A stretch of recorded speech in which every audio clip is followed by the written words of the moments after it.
If you know me, you'll know that I'm a bit of a habitual builder. I'll grab a build set, make something nice with it, and then get stuck using it for like a month whilst trying to pull myself away from it. Well, lately I've been doing exactly that with Pyramid, and I've come to the conclusion this set is criminally underrated. Why? Well, that's exactly what we'll cover in this video, with a bunch of combinations you can use, ways to get insane shape and structuring, and even some unusual architecture too. Quick bit of shameless self-promotion, consider checking out my content over on Patreon where you can get videos early, or just join for free to see previews and progress logs for the upcoming Settlers Season 4. Plug over, nice and quick, let's get into the pyramids. As great as Pyramid is, it suffers from one big issue, and that is monotony. Irrespective of how good a builder you are, Pyramid will, most of the time, end up becoming a boring sand-coloured blob. You need something to break it up, and fortunately there are quite a few great combinations to go with Pyramid. We can generally split these combinations into three categories: plain, rich, and clean. Plain is made up of Black Ice, Numidian, Arena, and Frontier.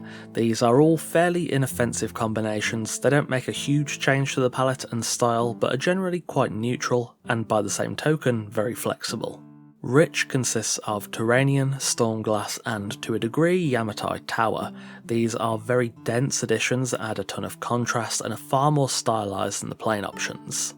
Finally, clean is made up of Aquilonian and Argosian. They keep things light and minimalist, but can also be highly stylised. All of these combinations are great options for the Pyramid set, and help to avoid the constant worry of tonal monotony. Now, one of the main reasons I think Pyramid is underrated is the amount of shape and structuring you can create with it. Pyramid is one of three sets that have these gently sloping walls, but these are definitely the easiest to use, and I think the capability of what you can do with these pieces is gravely underestimated. The first step is just to get rid of the idea of pyramids. Sure, this set is great for those builds, but if you only think about this set in the pyramid paradigm, you'll get stuck there, because I was too for a long time. When you get out of that box, your horizons broaden on getting a lot more out of this set. Let's take this build for example. Ugly? Yeah, it is. However, if we add some pyramid slopes to spice things up, not only does it totally augment what is essentially the same structure on the interior, but it adds an insane amount of shape that can't really be achieved with anything else outside of mods.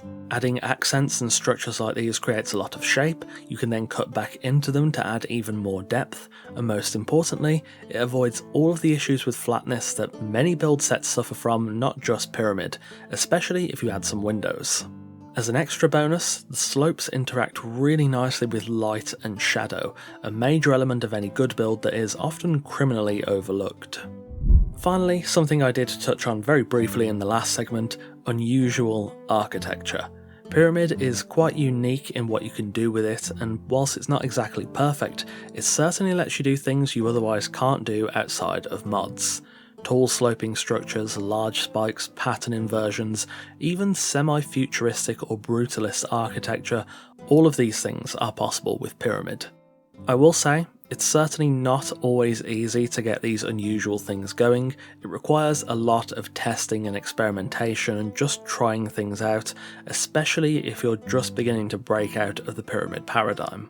However, like anything else, the more you experiment, the more you'll find unique ways to use this set that other material sets just cannot achieve. Once you get used to it, your designs will have unmatched aesthetics, and your builds will make other people even wonder how you managed to do that. When I initially reviewed the Pyramid set, I gave it a fairly positive review, but I also felt like it was a bit rigid and inflexible. That's still somewhat true in terms of piece limitations, but for style, it's far more flexible than I would have initially said, and you just have to get out of the Pyramid mindset to unlock its potential. I think Pyramid is incredibly underrated, and in this video I've shown you how to get the most out of this set and make it far better in the process.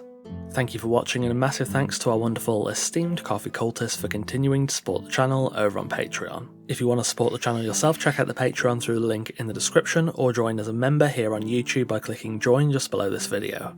Take care, and I'll see you soon.